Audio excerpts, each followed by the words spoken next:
Can everybody hear us? There we go. I think we're live. Do you want to switch it to over there? What do you want me to switch over here? Just the whole thing? Uh-huh. Yeah. Hold on 1 second. We're just getting ready, chat. Hold on.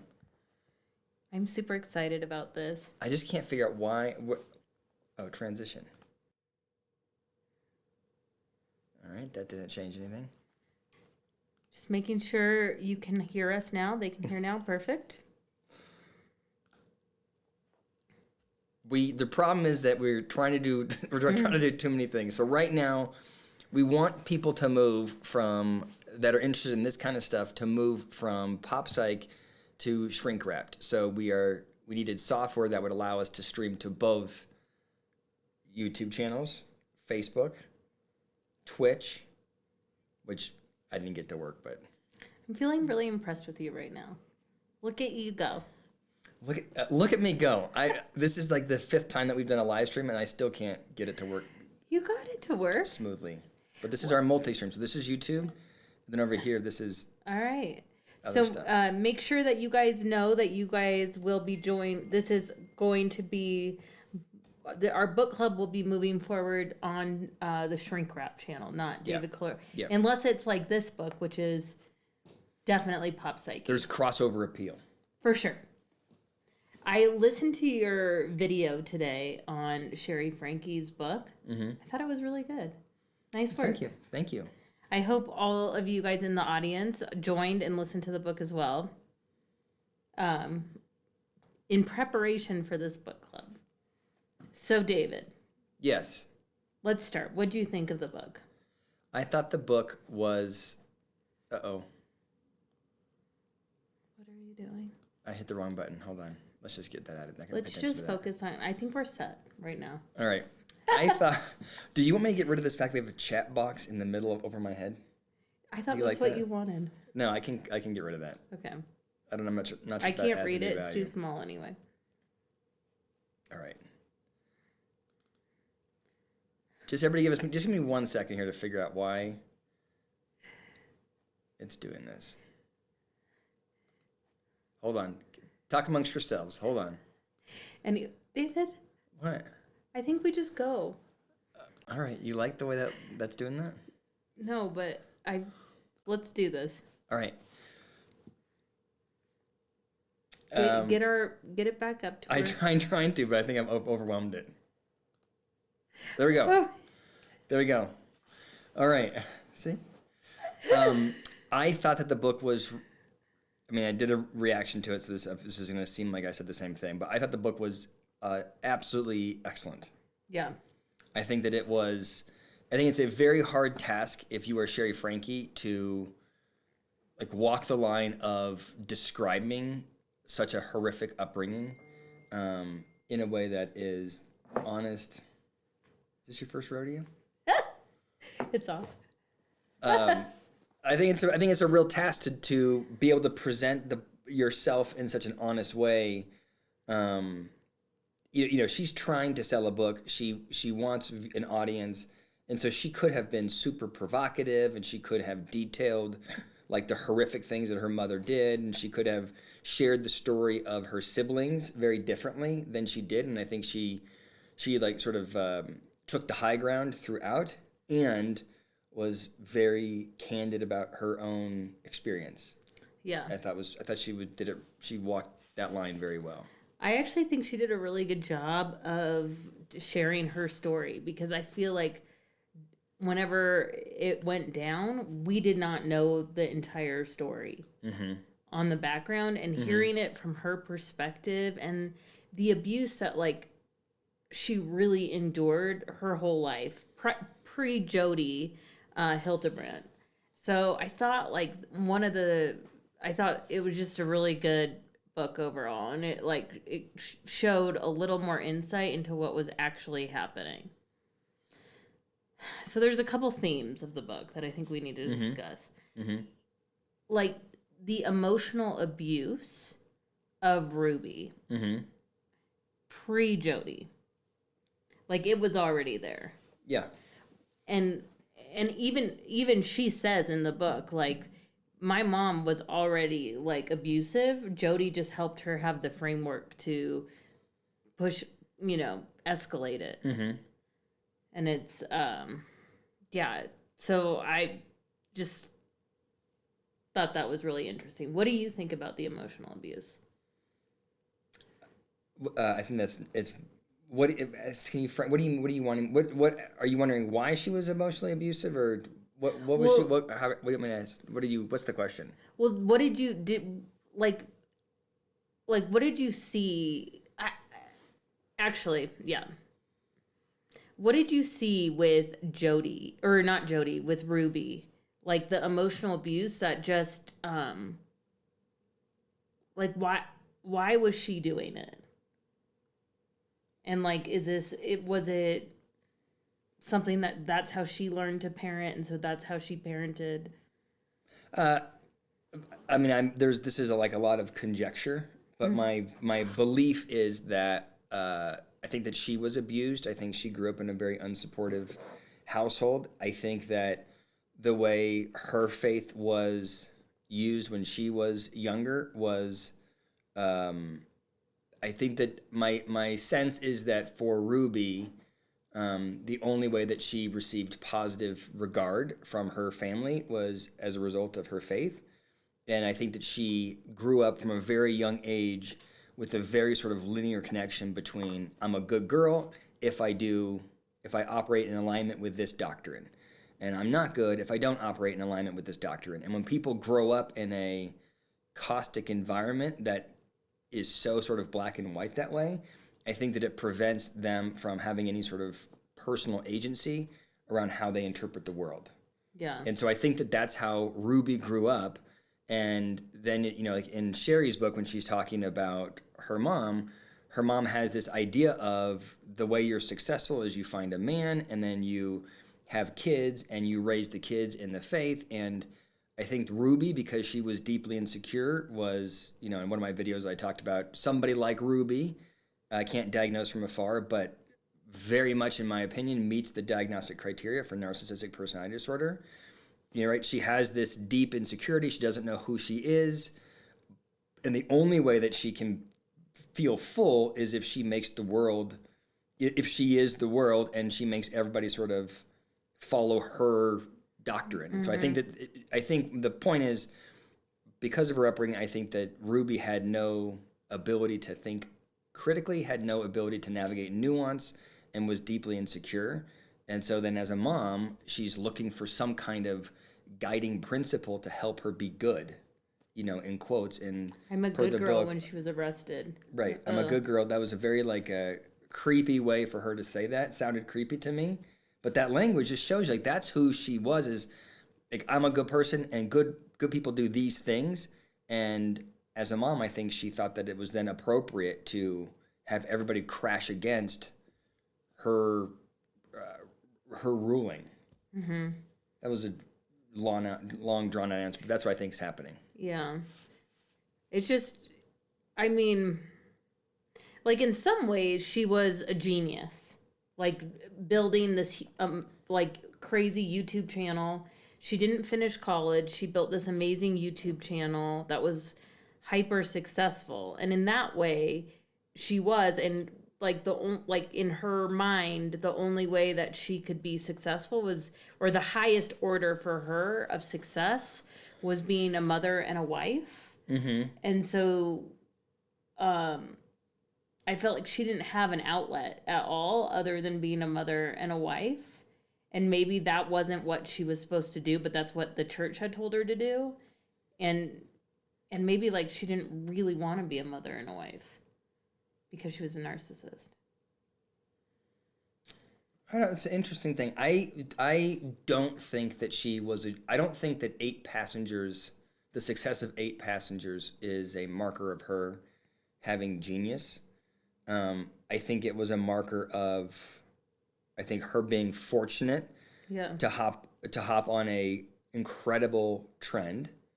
I think it was a marker of her being fortunate because she was attractive. I think that made a difference. I think she was lucky that her kids were all cute. I think there's a lot of things that made them visually appealing to people, which they benefited from. And the reality is on YouTube that it's a war of attrition. If you are consistent on YouTube, it makes a huge difference. And I think that she had a very strong work ethic, and I think that she was, that her ego getting wrapped up in this one thing where she gets positive regard, right? You have this narcissist who all of a sudden is getting positive energy from somewhere, and I think that sort of dynamic led her to throw herself into it, and so she was very productive on there. Yeah. And she was totally willing to trade the well-being of her kids and her family for success, right? And so that... Well, and what's so interesting about the whole thing is, like, she comes from a big family with sisters and stuff, and everyone was aware of her abuse to some extent, and no one did anything. The only one that really tried to do anything was Shari. Like, where were her sisters, the aunts and uncles, and the grandparents? All acted like they didn't know, but Shari had informed everybody that this was going on.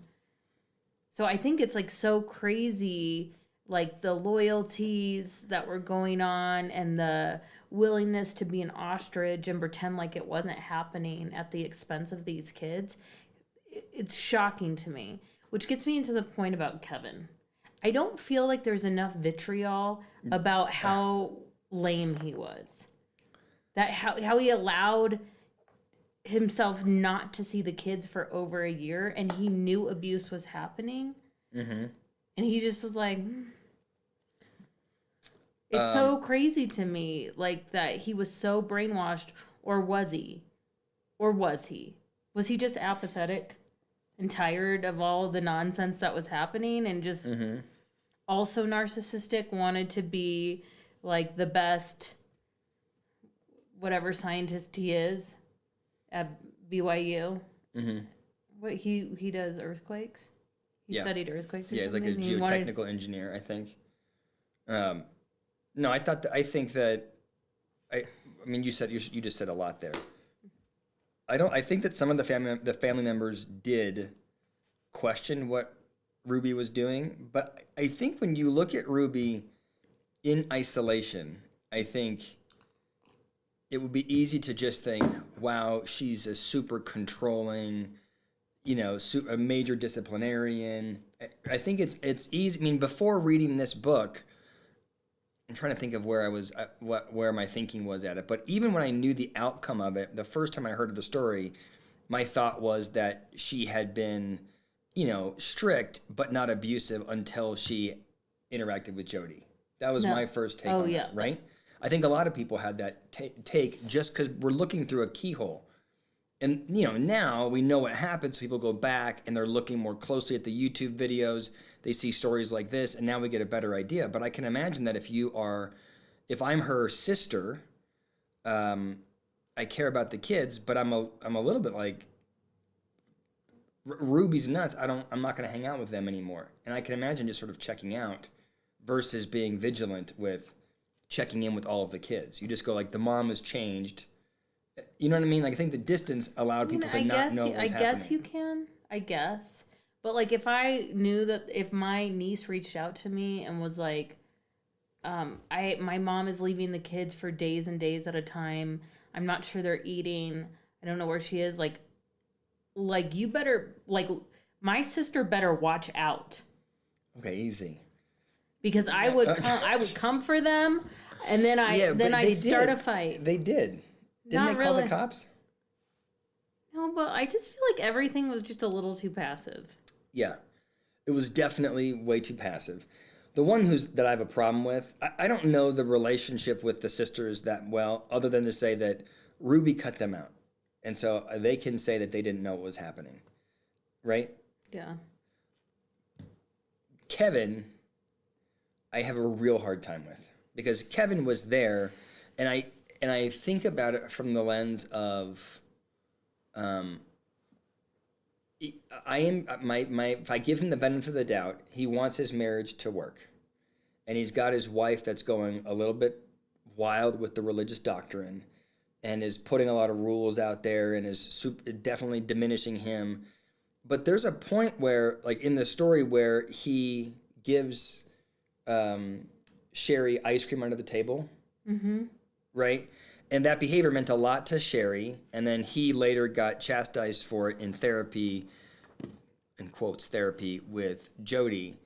But to me, what's shocking about that is it's a clear acknowledgement from Kevin that the way the kids are being treated is a problem. So instead of standing up for himself and his children, he would rather put the ice cream under the table in an effort to sort of make the child feel a little better. He could have told his wife to knock it off. He could have taken the kids out and gone to a hotel. He could have got divorced. There's 1,000 things he could have done to stand up for his family. But his default was Ruby wins everything. And I struggle with it. Either we look at it and go, from the very beginning, he was just, I'm trying to think of a better word besides impotent husband and father, right? Either he just had no ability to stand up for who he is, or he was so locked into the faith that he also distorted the religious doctrine and was therefore complicit in the abuse. At the end of the day, he knows that his kids are being abused. He knows that his kids are being left for 5 days in the house. Without food. And he continued not to see them for a full year. That's a wildly neglectful behavior. And I don't understand why. I struggle with how people could give him the benefit of the doubt on that. I can't give him the benefit of the doubt. Mm-hmm. He gets an F. Mm-hmm. I actually like him acting so stupid when the cops, like during the cop interview when he was like, "Do you know Yeah, I haven't seen my kids in a year." Yeah. Like, just so, and you're like, ugh. He just abdicated all responsibility. The other thing is I feel like the licensing board of Jodi Hildebrandt, she had several violations against her license, mm-hmm. and she still had it, mm-hmm. which to me is where were they? Where was who? The licensing board, because she had several complaints and didn't get her license revoked till after. They suspended her license. Not till this child abuse thing. No, they suspended it before, in 2011. But she got it back. But they didn't have any. But when the licensing board, I think, consequenced her appropriately for what they knew. She had a HIPAA violation. So they suspended her license. I feel like you should lose your license for that type of violation. All right. Well, they said whatever. But they did whatever is also impotent. I mean, because when you think about it, they allowed her behavior to continue because they were also impotent. Wait, why do you feel like the licensing board allowed the behavior to continue? It's the church that allowed it to continue. But she got her license back. But okay, I just disagree with you. She commits by the way, an egregious HIPAA violation. The idea that you learn something about your client and then go tell their employer, and your employer files the client or fires the client is, and I agree with you, is an incredible violation. But the licensing board follows whatever the rules are that are set in place. The reason why she was a hero in that community was because the church was validating her and recommending her, despite the HIPAA violation. So to me, it's the average person in the community doesn't know what a licensed therapist is versus what a licensed psychologist is.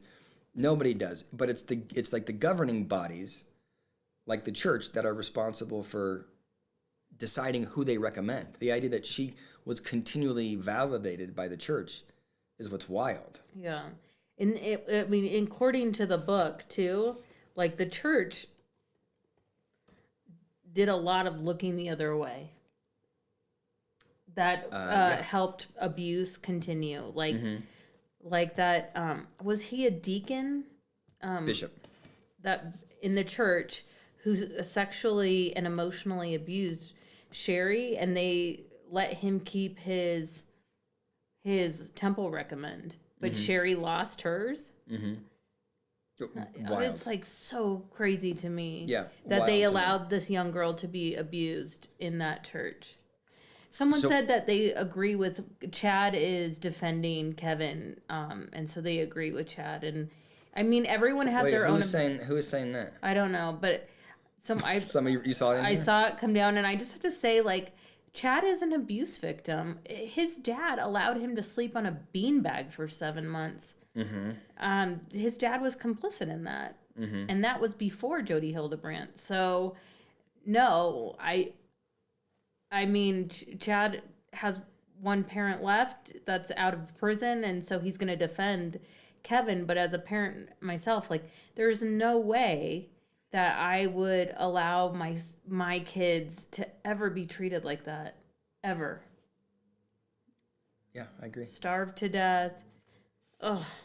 But I think that it's not. I struggle with both. It's not just Chad. Shari is, for me, was way too validating of Kevin. But you just mentioned it. Those kids have nobody. They have nobody, and they grew up with nobody. So they're desperate for some kind of normalcy. And Kevin's sadly the best that they've got. You know what I mean? And so for Chad, it's adaptive for him to think, to tell himself and to communicate to the world that Kevin's a good guy. Otherwise, he loses his one shot at having a parent. I mean, by the way, he already went through his childhood without a real parent. Neither one of those people really showed them unconditional positive regard. That was a nightmare household. Like her daughter, like at 6 years old, she said, "Mommy doesn't love me." Like she knew. Yeah. So I think it's a sad story. But why? Here's a question for you: what would you want to hear from Kevin now for you to forgive him? Was there anything that he could have said? The Jodi and Ruby get arrested. They're out of the picture. Kevin, I think, shows up like a wet noodle and says, "Oh my God, I don't know what's happening. I haven't been around for..." Right? He shows up in a very weak way. And he still doesn't have custody of the kids, right? I don't know. I was looking for that. I mean, I wouldn't grant him custody. Well, so he may. Does anyone know if he got the younger kids back? I don't think he did.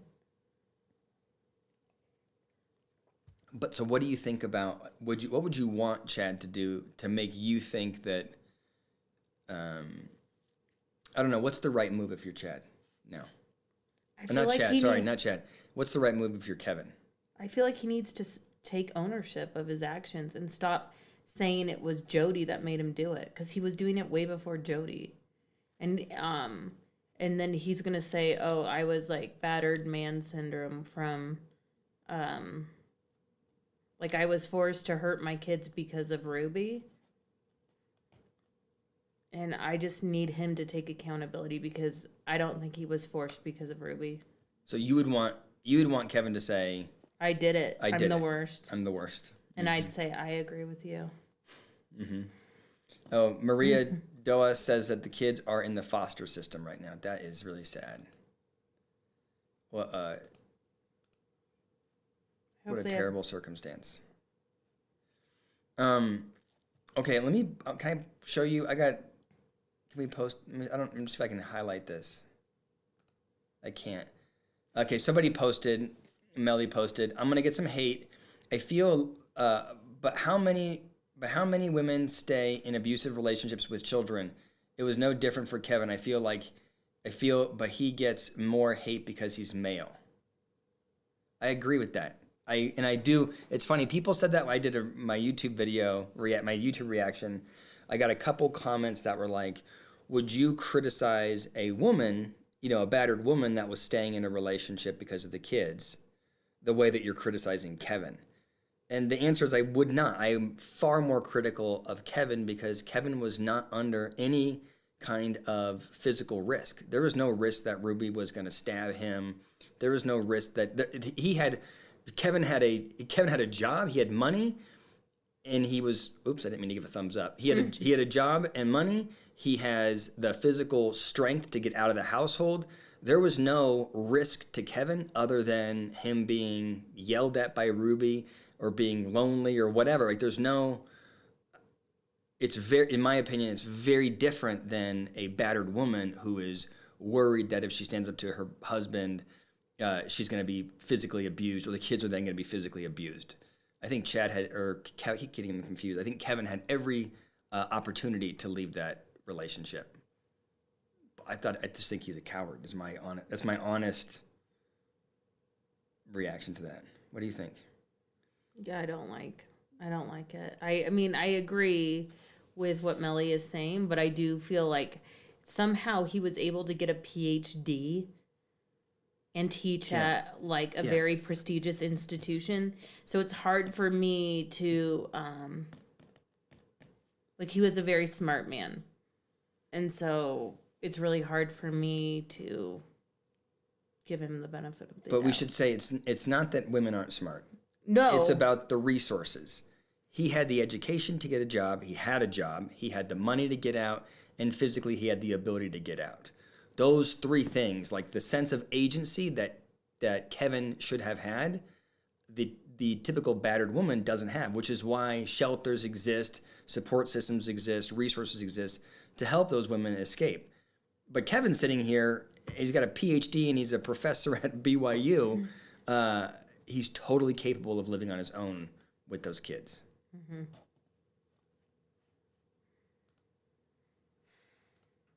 So, what do others think? What do you think of Shari? Like, her resilience throughout? What do I think of Shari's resilience throughout? Despite, all the nonsense she was having to deal with, I felt like she was super resilient. Always fighting for her siblings the whole time in the background. Mm-hmm. Can I play devil's advocate? Yeah. I think, just for the record, I think she's very resilient, and I think this book is a marker of that resilience. But what would it look like if she wasn't resilient? Not going after the kids. So do you think that Chad lacks resiliency? Well, Chad didn't write a book. So what's your guess? I think he's resilient. Because Chad didn't, as far as I know, Chad bent more quickly per the book to Jodi's comments. Right? No, but Jodi's counseling. She said he was just faking, so he he learned how to be very manipulative, and she said that in the book that Chad learned how to manipulate. When Shari told Chad that he shouldn't be talking to Jodi, Chad went and told Ruby and Jodi that she said that. When he moved out of the house and went into an apartment and didn't tell Shari where he was, but he did tell Ruby and Jodi. So here's the reason why I'm saying that is that they're both very resilient. I think there's a thing that happens where we want to assign the label of you're so strong or you're so resilient or whatever because of how people handle really horrible situations. But I think that all of the behaviors, anybody who's navigating an abusive environment, whatever the reaction is, I think is representative of that person's resilience. So for example, you have Chad who early on in his life was pushing back in a very big way. He was the troublemaker. I think he definitely served as a distraction for Ruby and for the kid, the other people around him. I think you have Shari who, as she said, would sort of bend over backwards to support Ruby and avoid her criticisms and her critiques, right? She's fawning and Chad's pushing back. I think you have the other kids who weren't really in the book, but you have the last two. You got the son who's escaping and going to the neighbor. Like there's a lot of resilient behavior, and I guess to me, the dark side of us always saying like this person who did this thing, who wrote a book, is so resilient. The implication then is that other people that don't show up that way are then not as resilient. Mm-hmm. You know what I mean? Yeah. You ever thought about that? What do you think? Well, no, I think they're all resilient. I just thought it was like awesome that she was like fighting for her siblings. Mm-hmm. You know, Mm-hmm. and despite like basically being told she was terrible her whole life, you know. Yeah. Yeah. What I was, I'm going to tell you what I'm very impressed with her is her level of self-awareness around her own kind of psychological mechanisms and her ability to acknowledge the things that she did that she wishes she hadn't done, and her ability to identify the things that aren't hers to own. Like I thought her ability to walk that line of knowing what's mine to own and what's not mine to own, I thought was very good. Mm-hmm. So I'm looking at this chat here, and Allison, you tell me what you think. But there's a lot of people saying they're saying Kevin's less culpable because the church makes it hard to get a divorce. And I guess that's where I struggle with this, and I struggle. I mean, I'm not Mormon. I'm not part of the LDS Church, so I don't know what it's like to be part of that kind of a community. But I would be lying if I said I didn't struggle with. I have a hard time having compassion for people who are putting their faith, their church, the institution, not their spirituality or their faith. Really, they're putting the institution above the well-being of their kids. I mean, you can get divorced through the state of Utah. I don't think that the Mormon church has the ability to stop people from a legal divorce. But what they're doing is they are opting for the institution of their faith over their kids, which I struggle. I really struggle with it. And honestly, I don't believe that that's representative of how most people in the Mormon community operate. I think that we're looking at a very small segment of people who have a very, almost fanatical faith. Mm-hmm. But maybe that sounds super judgmental, but that's how I view it. How do you think, Ruby, based on the book, we found out that she's been abusive from the beginning. But how do you think her success on YouTube, validated her parenting style? I know. Well, because I feel like it did. She was validated by millions of people all the time. And so I feel like it empowered her to escalate her abuse. Mm-hmm. Well, and I don't know, because I didn't watch 8 Passengers, but I don't know how much of the abusive behavior was shown. But I can tell you, this is like my own experience on YouTube, is when you put out content that people like, you put out more content like that. And I think it does make you more and more, as a creator, it's hard not to get yourself moved into a direction that maybe isn't where you originally started. So you can think about the amount of Sister Wives stuff that we do on the channel. It's because I posted a video on Sister Wives and it did well. And so then we go, well, we should post another Sister Wives video. And then all of a sudden you get an audience that likes Sister Wives content. And I think it's the same thing is true with 8 Passengers, is you post a video where you talk about giving tough discipline to your kids. And there are people that are like, oh, that's how you raise kids. And they validate that. Mm-hmm. And then the next video, she's like, well, I'll show another example of me, right? And I wonder if the audience, right, if Ruby got more and more extreme because she had an audience that was validating the behavior the whole way. Mm-hmm. And then when the audience turned on her, I think her mentality had already been solidified in this direction, Yeah. And then she's looking for other sources to validate her, and then enters the devil, Jodi Hildebrandt. Oh God. Jodi, that woman. Mm-hmm. Mm-hmm. How Jodi had the demons were taking over her, so she had to move into their house. Just to get a little one-on-one time with Ruby. But she also prior had moved into Pam's house, mm-hmm. one of the other high-level connections. But Pam ended up kicking her out. Mm-hmm. Do you think Pam and her also had a intimate relationship? And it sounds like there was intimate partner abuse. Intimate partner abuse? What are you talking about? Well, Pam kicked her out. But we don't. But we don't know. Hold on. I want to know more. You're taking some steps here. We don't know that they were intimate partners. But we know Jodi, Ruby and Jodi were. Which before this book came out, I definitely thought. I think a lot of people thought it. Okay. I mean, I agree with you. You and I had talked about it. You definitely called it out. What did I say back then? I was like, I think they make out. Yeah. Well, she just visually she checks a lot of stereotypical boxes. Ruby does? No. Oh, Jodi with like the khaki shorts and that uniform. So I think people were making comments about it. Here's what I think. If you are a therapist, this is in a more serious note, if you are a therapist, you do have a lot of emotional control over your clients. Mm-hmm. So I don't know that I think that Ruby's gay. I think that Jodi was gay, and I think that as a consequence of her power over Ruby, she was able to influence her that way. That's my guess. I don't think that Ruby... Do you know what I'm saying? Well, that's annoying. What? That's freaky that therapists have that much control. Well, think about it.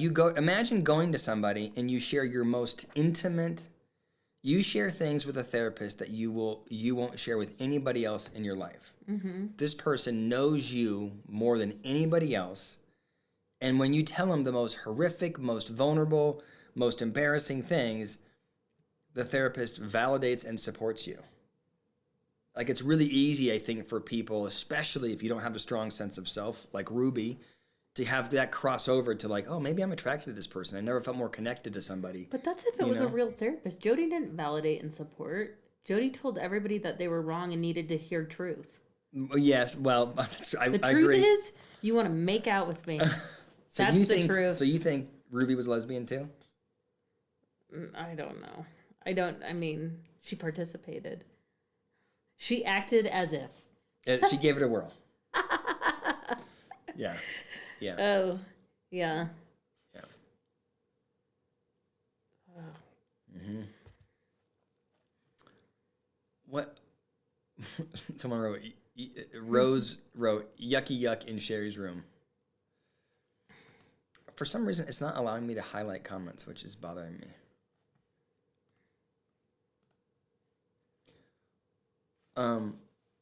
Do you have any other questions? I feel like you've been running this book club very effectively. Well, I do have like a reflective question for the audience. Okay. If they'd like to participate. Okay. Like how do you think this memoir has impacted your understanding of how the social media influenced their family dynamic? Say it again. How does this memoir... What? Say it again. Like, if you reflect on this memoir, how do you think social media has impacted their family dynamic? Your understanding of their family dynamic. I don't know, but I have a related question. Do you want to talk about the fact that if Sherry were here, she would be like, can you guys not do this live stream? How did you feel about that? We have to meet with Sherry. We have to meet with people that read the book. We all paid for the book. I know. So I struggle with that, though, because I realize that I do a lot of what she doesn't like, which is, get a brief snippet and then spend a lot of time analyzing and, making conjectures about what's happening with people. Mm-hmm. But in her case, it's her family that we're all critiquing, right? When we sit here and say that Kevin was a horrific father, if Sherry heard it, she would be like, no, don't say that. It's my dad. Yeah. So do you think that we have a responsibility not to do that? Like, how do you view that? No, because I have to speak truth, which is unfortunate that it is what Jodi Hildebrandt. Kevin, I'm sorry. I got to speak the truth. He sucked. Yeah. Mm-hmm. Yeah. I sent a super chat, I think. Mandy, I'm looking, Mandy, to see. What's a super chat? Well, the problem is that... What's a super chat? I think it's where you pay money and it should elevate. Oh, I did see Mandy's. What did she say? But go back to the other one. She thought, I feel like she wrote this one. Oh, Judy has 3. I think she said. Oh, Jodi. Jodi has the power to ruin Kevin's life. But why did he give her that power? That's what I don't understand. Wait, what? Yeah, okay, so can you play devil? Can you be on Mandy's team and argue for this? Me? You. How does Jodi have the power to ruin Kevin's life? Because she already did it she already got someone fired at BYU. But I thought she got in trouble for it. Yeah. So she had, because of her rapport with the Mormon church leadership, she would go tattle. And that's she'd say he's having an affair or he's watching porn, and then BYU would then go fire him. Yeah. Because it had happened before. All right, that's fair. I guess that's fair. But you know what? If he was like a serious academician, which Shari says he is, then I feel like he would have job offers outside of the Mormon community. Like maybe at University of Utah. Or what does he study? Earthquakes? I feel like California would be a perfect place to study that. But so I agree.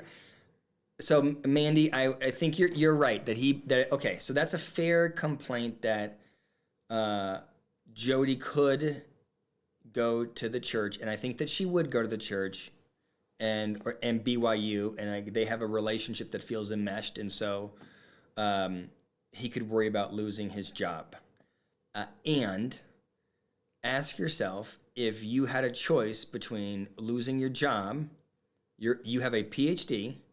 You could lose your job as a professor and protect your kids, or you could turn a blind eye to your kids' abuse and keep your academic job. What would you do?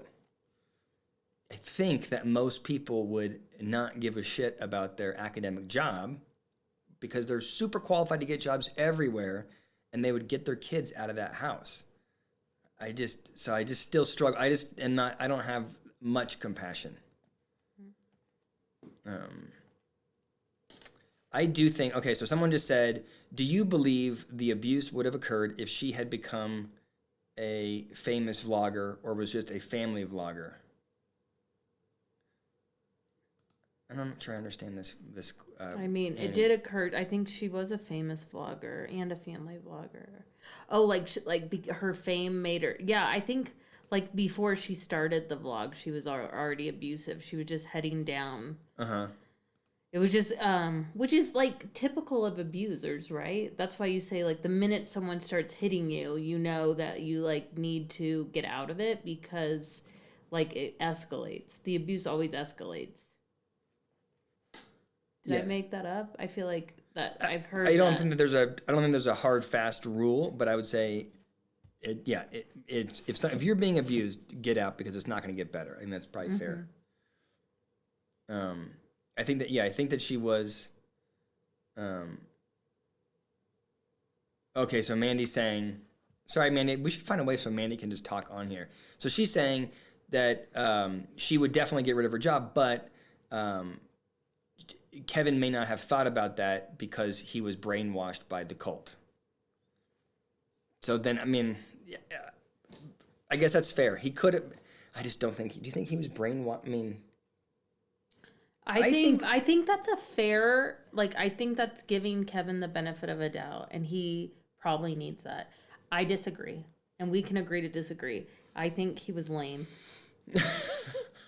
Yeah. And I feel like he did not protect his family. Mm-hmm. And it to the point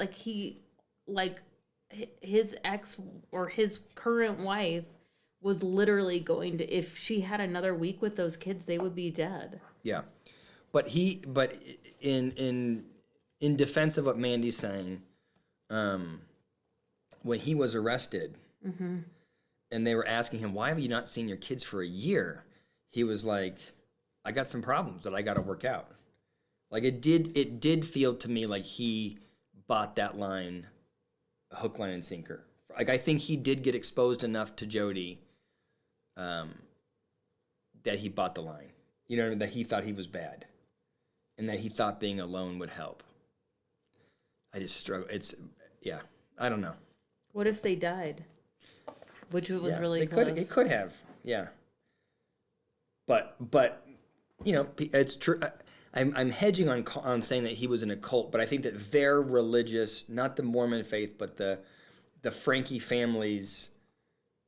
I mean, Ruby, Kevin, and Jodi's faith was fanatical, like a cult's faith. Mm-hmm. You know, and that allowed them. I don't know that it made them, but I think it allowed them to do some horrific things. Mm-hmm. Yeah. Like, did any of the abuse that happened in the book, like, remind you of challenges in your own family? Is that a ChatGPT question? No. I heard it on the Mormons today because everyone was talking about it, and I was like, it doesn't really remind me of mine. It's like miles from my family. Yeah. But it definitely reminds me of and I heard this on whatever podcast you were listening to, the Mormon Stories podcast, mm-hmm. and they were talking about family systems and how everybody in a family has there's a theoretical orientation in therapy which says that everybody in a family improve the functioning of the family. And so when you have someone like Ruby, who is, you know, such a caustic figure, then other people take roles to protect the family, right? So you have Chad, who's going to be a goofball.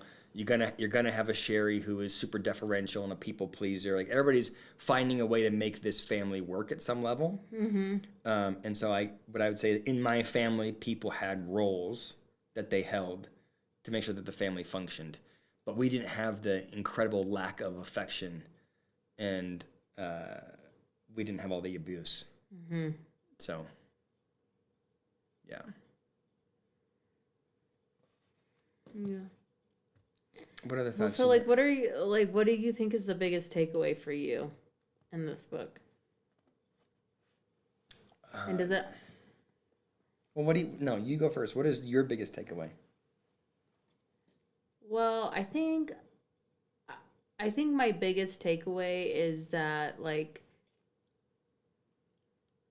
there's so much more than what people saw on 8 Passengers, and like the people that watched 8 Passengers, like were witnessing abuse unfold in front of their eyes, and like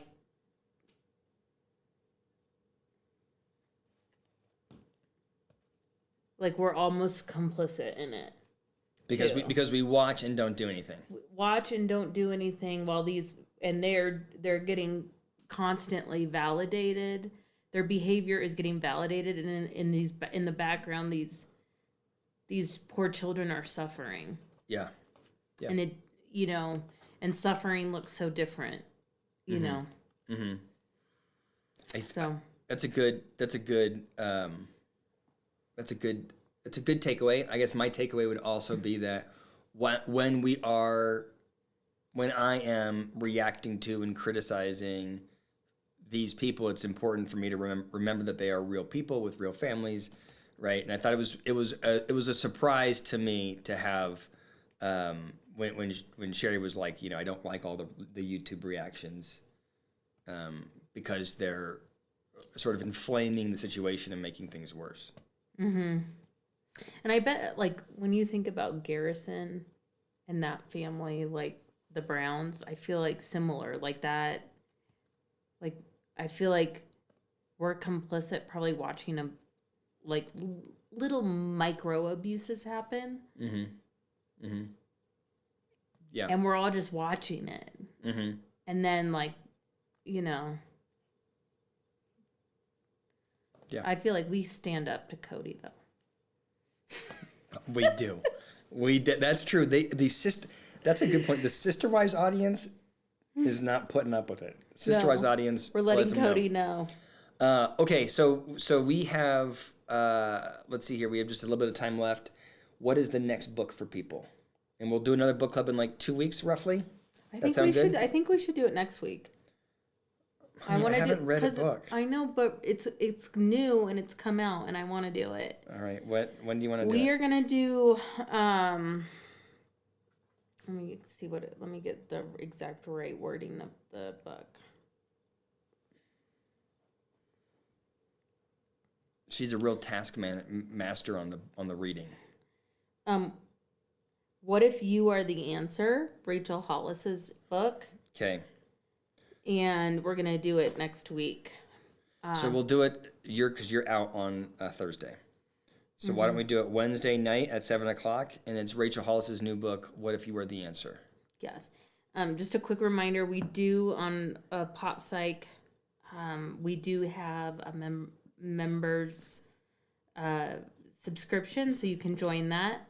And you get members only lives as well as ad free viewing. So that's good. Yeah.